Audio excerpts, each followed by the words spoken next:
আসসালামু আলাইকুম রহমতুল্লাহি ওবরাকাতু। আশা করি সবাই ভালো আছেন। আমার মসজিদে একটা চিঠি এসেছে, জনাব ইমাম সাহেব, লক্ষ্মীপুর জামে মসজিদ। আসুন আপনাদেরকে চিঠিটা খুলে শেষ পর্যন্ত দেখাই চিঠির ভিতরে কি আছে।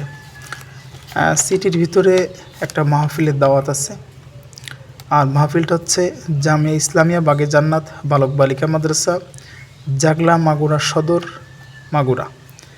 প্রিয় বড় ভাই মাওলানা মোহাম্মদ আশিকুর রহমান বশির, তিনি এই দাওয়াতটি পাঠিয়েছেন।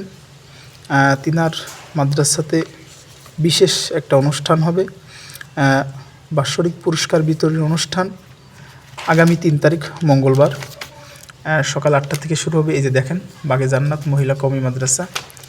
এখানে প্রধান অতিথি হিসেবে উপস্থিত থাকবেন বিশিষ্ট ইসলামী চিন্তাবিদ, বহু হাফিজের উস্তাদ জনাব হাফিজ মোহাম্মদ মনিরুজ্জামান সাহেব, মুহতামিম আল জামিয়াতুল আরবিয়া কাসেমুল উলুম মাদ্রাসা, কালুপাড়া মাদ্রাসা সদর। আমাদের প্রাণপ্রিয় উস্তাদ উপস্থিত থাকবেন ইনশাআল্লাহ। আমরা সকলে চেষ্টা করব। আর বিশেষ করে বড় ভাই দাওয়াত দিয়েছেন এলাকার মুরব্বী একরাম সহ ইমামদেরকে।